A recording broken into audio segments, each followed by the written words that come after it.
Hi friends, this is Niranya, nutritionist. இன்னைக்கு diabetic பற்றி ஒரு அவுட்லைன் பார்க்கலாம். மேஜராக வந்து இன்சுலின் ப்ரொடியூஸ் ஆகிற இன்சுலின் வேலை பார்க்காது. இப்படி ஒன்று இருக்குது. இன்னொன்று வந்து ப்ரொடியூஸே ஆகாது. ஸோ இந்த ரெண்டு டைப் தான் வந்து பார்த்திங்க அப்படின்னு சொன்னால் டயபெட்டிக்கில் ப்ரிவலண்ட்டாக இருக்குது. ஓகே, ப்ரொடியூஸே ஆகலை அப்படின்னா என்னென்னா அது ஆட்டோ இம்யூன் டிஸார்டர் அப்படின்னு சொல்லுவாங்க. ரெண்டாவது ப்ரொடியூஸ் ஆகுது ஆனால் வேலை பார்க்கல அப்படின்னா இன்சுலின் ரெசிஸ்டன்ட் டைப் 2 டயபெட்டிஸில் வரும். ஸோ எதனால் இதெல்லாம் நடக்குது அப்படின்னு பார்த்தீங்கன்னு சொன்னால் செகண்ட் டைப் வரதுக்கு மேஜர் ரீசன் வந்து obesity and life style disorders. So ப்ராப்பராக நம்ம ஃபிசிக்கல் ஆக்டிவிட்டீஸ் பண்ணாதது, நம்ம பாடிக்கு மூவ்மெண்ட் கொடுக்காதது தான் ப்ரொடியூஸ் ஆகிற இன்சுலின் வந்து நம்ம உடம்புக்குள்ளே இருக்கிற பிளட் சுகர் லெவலை குறைக்காததுக்கு காரணம். ஸோ டயபெட்டிக் வந்து குரோனிக் டிசீஸ். ஸோ வந்துருச்சு அப்படின்னு சொன்னால் அது வந்து ரொம்ப பாதுகாப்பாக பார்த்துக்கணும் அப்படின்லாம் இல்லை.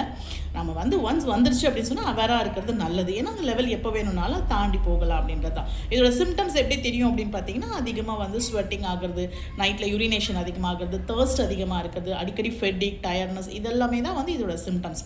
சரி, ஓகே, இது எந்தெந்த மாதிரியான பிரச்சனைகளை உள்ள பண்ணோம் அப்படின்னு பார்த்தீங்கன்னா சப்போஸ் இது அன்ட்ரீட்டடாக பண்ணோம் அப்படின்னா நம்ம வந்து இது கண்டுக்கலை, எந்த சிம்டம்ஸுமே நமக்கு தெரியல அப்படின்னும் போது இது வந்து 3 விஷயத்தை ஃபர்ஸ்ட் ஆஃப் ஆல் அஃபெக்ட் பண்ணும்.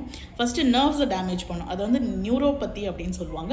கிட்னியை டேமேஜ் பண்ணும், அதாவது நெஃப்ரான்ஸ் வந்து ப்ராப்பராக ஃபில்ட்ரேஷன் பண்ணாதது, அது வந்து நெஃப்ரோபதி அப்படின்னு சொல்லுவாங்க. ஐஸை டேமேஜ் பண்ணும், அது வந்து ரெட்டினோபதி அப்படின்னு சொல்லுவாங்க. ஸோ சிவியாரிட்டி ஆஃப் டயபெட்டிஸ் வந்து இந்த 3 பார்ட்டை மேஜராக அஃபெக்ட் பண்ணும். ஸோ என்னெல்லாம் பண்ணி நம்ம டயபெட்டிக்கை குறைச்சிக்கலாம் அப்படின்னு பார்த்தா லைஃப் ஸ்டைல் மாடிஃபிகேஷன்ஸ் தான்.